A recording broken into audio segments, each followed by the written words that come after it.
गाय उसके साथ में खड़ी रहती है और उसे देखती रहती है। और जब शाम को वो घर जाने लगता है तो गाय भी उसके पीछे पीछे चलने लगती है। कालू हैरान था कि ये कैसे हो गया कि वो उसके पीछे पीछे ही आ रही थी। गाय, तुम मेरे पीछे क्यों आ रही हो? आखिर किसकी गाय हो तुम? ऐसे मेरे पीछे पीछे आओगी तो तुम्हारा मालिक जब तुम्हें ढूंढता हुआ आएगा और तुम्हें नहीं पाएगा तो बहुत परेशान होगा। मेरा कोई मालिक नहीं है, मैं अकेली हूँ और इस जंगल में भटक गई हूँ। मुझे कोई बाघ न खा जाए, बहुत डर लग रहा है। तुम मुझे भले इंसान लग रहे हो, मुझे अपने साथ ले जाओ और मैं दूध देती हूँ। तुम मेरा दूध निकाल के बेचना, फिर तुम्हें लकड़ी काटने की और इतनी मेहनत करने की कोई जरूरत नहीं पड़ेगी। अब से तुम अकेली नहीं हो, चलो मेरे साथ मेरे घर, और आज से तुम्हारा नाम बुलबुल है। कालू बुलबुल को अपने साथ घर ले आता है। कालू की पत्नी बुलबुल को देख के हैरान रह जाती है। अरे, आप ये किसकी गाय घर ले आए हो? इसका नाम बुलबुल है और ये किसी की नहीं है, ये हमारी गाय है। कालू रानी को सारी बातें बताता है कि किस तरह से बुलबुल उसे जंगल में मिली। बस उस दिन से कालू की पत्नी उसकी सेवा में लग जाती है और खूब सेवा करती है। फिर जैसे ही कालू और रानी बुलबुल का दूध निकालने जाते हैं, थोड़ी देर में वो दूध सोने में बदल जाता है। ये सब देख के दोनों पति पत्नी हक्के बक्के रह जाते हैं। देखा रानी, हमारी बुलबुल चमत्कारी गाय है। हाँ जी, आप सही कह रहे हैं। शायद ऊपर वाले ने हमारी सुन ली। बस फिर क्या था, इस तरह कालू और रानी बुलबुल का दूध निकालते हैं और दूध सोने में बदल जाता है। बुलबुल ने तो मानो उसकी किस्मत ही बदल दी।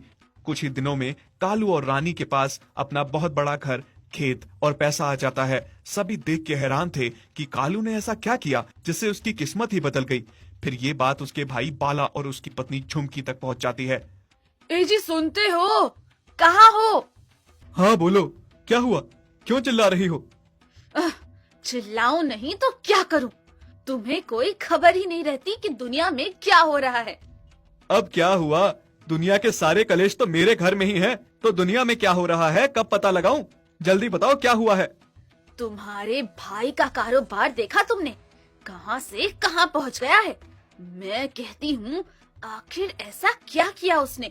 थोड़े दिन पहले निकाला था उसे घर से और उसने ऐसा क्या किया जो आज गांव में सबसे अमीर बन गया है? ये मेहनत तो हो ही नहीं सकती। जरूर इसके पीछे कोई चमत्कार है।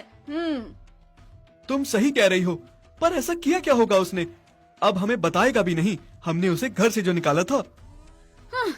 तुम्हारा भाई बहुत भोला है, बातों में फंसाओगे तो फंस जाएगा।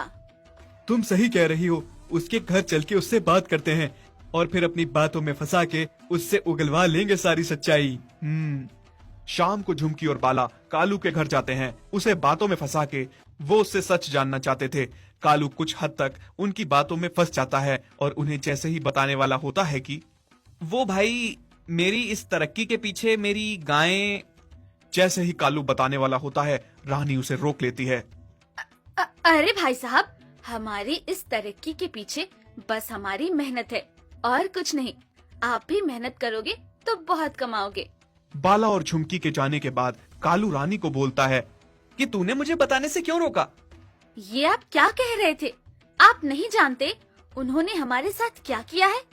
अगर वो जान जाते हमारी तरक्की का राज हमारी बुलबुल है, तो वो किसी भी हाल में बुलबुल को हमसे छीन लेते। हमें ये बात भाई भाभी को तो क्या, किसी को भी पता नहीं चलने देना है। तुम ठीक कह रही हो। उधर बाला और झुमकी परेशान थे कि उन्हें कालू की अमीरी का राज पता चल सके। ए जी सुनो, कालू कुछ गाय के बारे में बता रहा था, लेकिन रानी ने बात को बीच में काट दिया। पता नहीं क्यों मुझे सारी बात उस गाय से जुड़ी हुई लगती है। अच्छा, अगर ऐसी बात है तो मैं आज रात को ही पता लगा लूंगा। बाला रात के समय कालू की गौशाला में घुस जाता है और चुपके से देखने लगता है। जैसे ही कालू और रानी दूध निकालने आते हैं और दूध सोने में बदलता देख बाला की आंखें फटी की फटी रह जाती हैं। फिर घर आके वो सारी बातें झुमकी को बताता है। हाय राम, ये क्या कह रहे हैं आप? क्या सच में आप ये सब देख के आए हैं? हाँ झुमकी, जैसे तुम्हें अपने कानों पे यकीन नहीं हो रहा, ठीक वैसे ही मुझे वो सब देख के अपनी आंखों पे यकीन नहीं हो रहा था। झुमकी और बाला कालू और रानी से वो गाय छीनने की तरकीब बनाते हैं।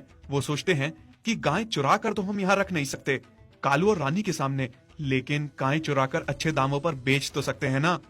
आज रात को हम गाय चुरा कर मालगाड़ी में ले जाकर दूसरे गांव के सेठ को बेच आएंगे। रात को बाला और झुमकी कालू की गौशाला में पहले से ही छुप जाते हैं। जैसे ही कालू और रानी बुलबुल से सोने का दूध निकाल के ले जाते हैं, रात को मौका पाते ही बाला और झुमकी बुलबुल को चुरा कर ले जाते हैं। पर बुलबुल को चुराते हुए पड़ोसी देख लेते हैं। फिर अगले दिन सुबह सुबह जैसे ही कालू बुलबुल को चारा देने आता है, वो बुलबुल को नहीं पाता। हाय राम, मैं तो लुट गया। रानी भागती हुई आती है। क्या हुआ जी, आप क्यों रो रहे हैं? रानी, हमारी बुलबुल को